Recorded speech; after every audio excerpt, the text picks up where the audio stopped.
That's how our actors and actresses know that they're doing a really good job. But what do you think we should do for the serpent and all of his trolls? That's right, you should boo and hiss. Don't worry, trolls, that means you're doing a really good job. And in fact, our story actually begins with the serpent and his trolls. Serpent, would you come out here and address your troll army, please? Trolls, you all have to stand up in front of your serpent. For years and years, the serpent has been trying to get the good people of Middle-earth to drink his poison so he can amass his troll army. But nobody will drink his poison. Do you know why? Well, it's this light blue blob on our carpet here. Does anybody know what that could be? What do you think it could be? What's that? Water. It is water. Specifically, it is a lake. It is the most crystal clear and pure lake you have ever drank from in your entire life. So much so that nobody would ever want to drink the serpent's poison. Well, after years and years of trying and failing, the serpent had had enough. And late one night, he and his trolls, under the cover of darkness, snuck down to the edge of the lake. The serpent dipped his fangs deep within the water and began to pump the lake full of his vile ichor. The lake began to bubble. The lake began to boil and roil and churn and stir until finally it was completely polluted with the serpent's wicked and evil poison. Victoriously, the serpent and the trolls jumped to their feet.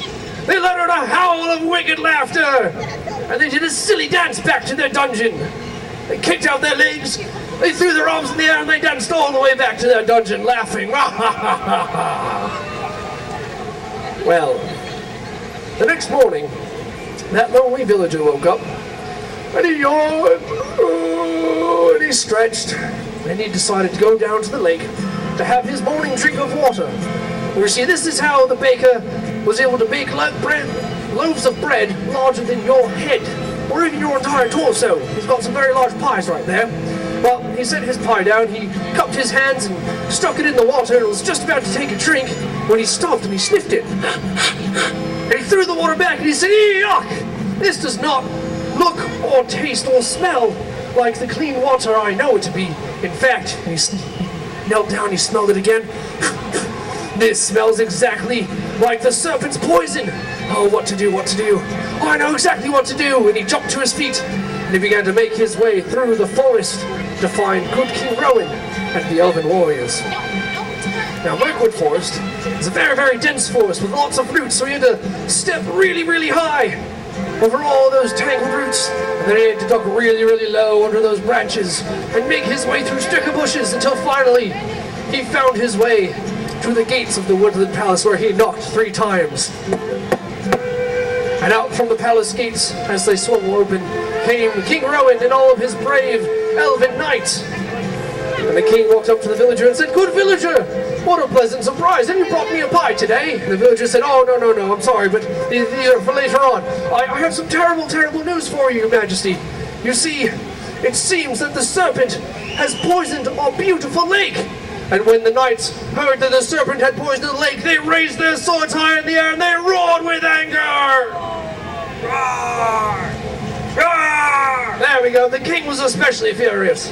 Well, he collected his wits and he said, "Knights, knights, knights! Yelling, roaring, shouting, screaming, that won't do anything. That won't do anything. But, do you see this horn I have at my side?" And he raised his horn up. He said, "This horn was given to me by the unicorn, and she told me that in my hour of greatest need, I should play the song that she taught me on this horn, and she will come down from the mountains, and she will help us out. So everybody, prepare to look around." The king took a really deep breath, and he began to play the song of the unicorn. Well, those knights and the villager knew exactly what to do. They rushed out into the forest, and they began to look for that unicorn. They looked to the north, they looked to the south, they looked to the east, and to the west. They looked high up in the trees, deep under the roots, and even in the bushes, but nobody could see that unicorn anymore. Well, their heads fell on their chests, and they scuffled their feet all the way back to the king, and they said, "Your Majesty, it didn't work. The unicorn did not arrive at all." And the king said, "Well, it seems that this is not our hour of greatest need. While I was playing that song, I had an idea. Perhaps the princesses would know exactly what to do. we must climb the Crystal Mountain. And so they began to walk up the Crystal Mountain. Now, the Crystal Mountain had another name, and that was called the Slippery Mountain, because it was made of slick and sheen crystals. It was very hard to get a handhold, so everybody had to dig in really deep with their hands and their feet, trying not to slip around. But the higher and higher they got, the less places there were for them to hold on. They began to slip around. They slipped all the way over to this way. And then the knight slipped all the way over this way. And then they slipped all the way over this way. Back, almost to the edge. When it was that villager that said, "Wait a second, I think I see a staircase right over here. Follow me." Well, the villager was right. He did see a staircase, and they climbed up 10, 15, 35 steps, 150, 400 steps, 700 steps, 998 steps. On the 999th step, they all collapsed. They were so very thirsty, they could go not even 1 foot further, except for that knight right there, who collapsed standing up. He put his hands up to his mouth, and he cried for the princesses. "Princesses, help us, please, won't you?" And then he ran off to go find them. Well, the princesses heard the cry for help. They looked out their window, and they saw these good people gasping for breath and water right on their steps. While they rushed right on out, they raised their wands high in the air and began to swirl them around in circles. Clouds grew overhead. The sky grew darker. The breeze picked up. And what do you think came out of those clouds?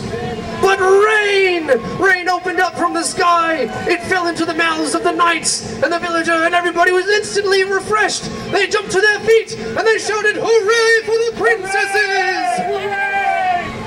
And good King Rowan turned to the princesses and addressed Queen Nimue, who was right in front of you, and said, "Your Majesty, it seems that the serpent has poisoned the lake." And when the princesses heard this, the princesses all screamed.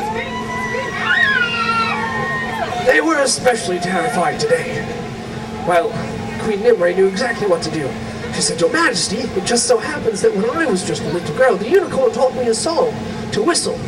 And she told me that in my hour of greatest need, I should whistle this song." And the king said, "Well, your Majesty, you see, I too have a song that I learned from the unicorn, and I've already played it. So, well, what makes you think that yours is going to work?" And the queen put her hands on her hips and she said, "Well, your king, it's because I'm a girl." And so she pursed her lips, took a deep breath, and she began to whistle. Everybody ran around looking for this unicorn. They looked high atop the crystal peaks, down into the valleys. They looked underneath their right foot, underneath their left foot. They spun around to the left. Nope, not there. Around to the right. Nope, still not there. Under this boulder. Nope, not there. They even looked upside down through their legs. But the unicorn was nowhere to be seen. Oh, their heads fell to their chests once more, and they snuffled their feet on over to the queen. And they said, "Your Majesty, it seems like the unicorn is not going to appear." And the queen thought for a moment. She finished her song and she said, Perhaps the situation is much worse than we thought. Perhaps the unicorn is already down at the lake taking care of this issue. Maybe she heard our songs before. Quick, I know a shortcut through the enchanted forest. We can make it back to that lake in no time." And so they began to find their way down the Crystal Mountain and through the enchanted forest. And the enchanted forest is usually a very lovely place to be on a summer's day like this.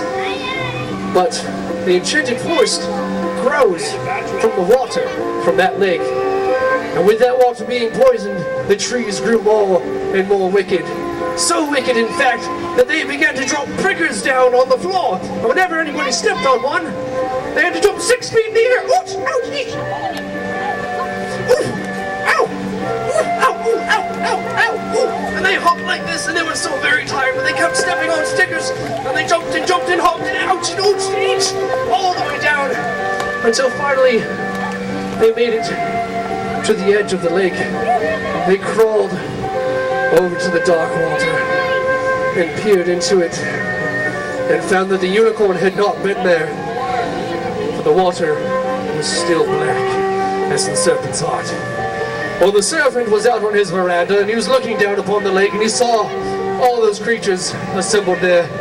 And he said, "Look, trolls, they're so sad, they're practically crying over their silly little lake. Everybody follow me!" And they snuck and they sneaked They crept and they creeped, and nobody saw them coming. And they found themselves behind a stand of bushes. And once all of the trolls were behind the bushes, they waited and waited. Except for this little troll right here. This troll was very allergic to ragweed, and it just so happens that those were the kinds of bushes that they were hiding behind. And this troll began to sneeze. And this troll began to sneeze. Louder and louder, all of the trolls began to sneeze. Achoo! Achoo! Achoo! Well, that knight knew something was not right. He jumped to his feet and he said, "Your Majesty, I don't think we've planted any sneezing bushes on this side of the kingdom." And King Rowan thought for a second. He said, "Well, no, you're right. Those are on the west side of the kingdom. Everybody, line up over here. Knights, get in the front of the line. Villagers, you can be up there too. Princesses, stand in the back as our second line of defense." Well, they all lined up into the battle formation. And then the king of the knights said, "All right, everybody, carefully and quietly, let's approach those sneezing bushes." Well, they crept all up on those sneezing bushes, and those trolls saw that they were coming, so they tried to hold their sneeze in. They tried to hold their sneeze in. Closer and closer the knights got, until finally they all let out the largest sneeze you ever heard sneeze. Achoo! And it blew the king and the knights and the villager back onto their backs with their legs sticking up in the air like little dead beetles. Well, the serpent said, "Attack!" And the trolls jumped to their feet. But before they could attack, the princesses pointed their magic wands at those trolls, and they began to shrink down smaller and smaller and smaller, until they were all disappeared, completely vanished. Well, the king and the knights stood up. They looked around and, well, where did those trolls go, princesses? Well, the princesses said, "Well, maybe we overdid it a little bit. You guys still want to fight, don't you?" And the king said, "Yes, we need to have a fair fight. We are honorable men." So the princesses pointed their wands back at the trolls and tried to increase their size just a little bit. But they were so tired they couldn't control the spell, and the trolls jumped up 10 feet tall, and the greatest slow motion battle you'd ever seen began. Now these knights were very brave and valiant, but these trolls were wicked and evil creatures. And it seemed like the knights and the villagers were going to win, but those trolls were very cunning indeed. Those trolls knocked the swords out of the knights' hands. The knights all dropped their swords and fell to their knees. The villager dropped his pies. And just before the trolls were about to put the final blow onto the knights raised their shields up in the trolls' faces, and their shining shields showed the reflections of the trolls, and the trolls had never seen their faces before. They got so scared they screamed, dropped their weapons, and ran all the way back to their dungeon. Shouting. Well, the serpent was furious at this. He stomped right over here. Come on, serpent. He stomped right over here, stuck out his arms, and shot gray lightning at all the good people. The knights dropped their weapons. Their arms stuck out in front of them. The princesses, too, stuck their arms out in front of them and began to shamble over towards the lake. For you see, the lake looked crystal clear again, but it was just the trick of the serpent. Well, they lowered their heads. They cupped their hands, and they were just about ready to drink that water when the queen of the elves jumped to her feet, and she said, "Wait a second, I was whistling that tune all wrong. This is how it goes." And she pursed her lips and began to whistle. While the serpent was furious at this, he shot yellow lightning out of his fingertips, and everybody was instantly hypnotized again. The lake looked like the most cool and refreshing lemonade. While their heads got lower and lower, they were just about to take a sip when King Rowan snapped out of it. He jumped to his feet. He said, "Wait, I remember how to play my part now." And he grabbed his horn, took a deep breath, and began to play. While the serpent, even more furious than before, shot purple lightning out of his fingertips and made the lake look as if it was grape juice with ice cubes floating in it. While the knights and the villagers, they couldn't resist this tasty grape juice. They stuck their hands into the lake. They pulled it up to their mouths. And just as they were going to take a sip, it seemed that the music floated up into the mountains, where it summoned the unicorn. The unicorn galloped down and stood in between the serpent and the lake. And the serpent, being as angry as he was, shot black lightning at the unicorn, pushing her back, closer and closer to the edge of the poisoned water. But she would yield no further. Furious, the serpent threw down his arms and charged at the unicorn. With a little help from a troll, she lowered her horn, and he fell upon it, mortally wounded. Wearily, the unicorn turned and touched her horn to the lake. And as her horn touched the water, it began to bubble and boil and churn and roil until it was purified, and it was once again that crystal clear lake. Instantly, the knights, the princesses, the villager, they splashed around in that lake. They took 3 great big deep gulps full of that delicious water, and they were so very happy they all cheered! Well, these trolls heard all that cheering, and they came out from their dungeon. They shuffled up and they said, excuse me, villagers, princesses, go on, trolls, you gotta go talk to them. Could we possibly taste some of this water? Well, the knights stood up and they said, I don't know, trolls.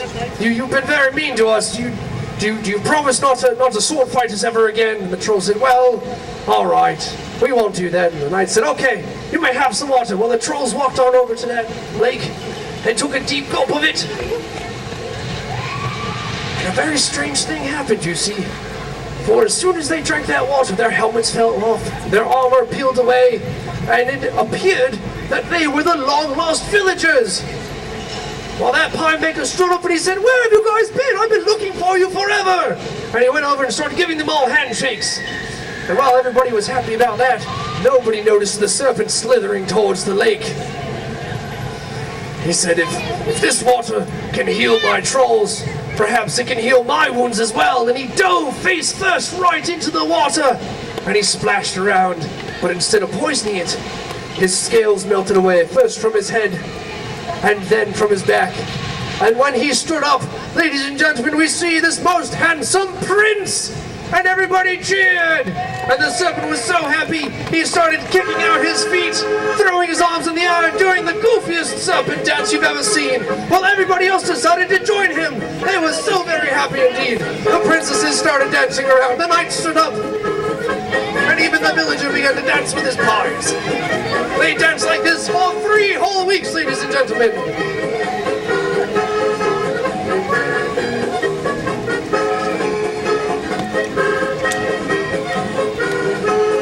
At the end of 3 weeks, they all rushed right down here to the center, threw their arms up high in the air, and let out one final cheer!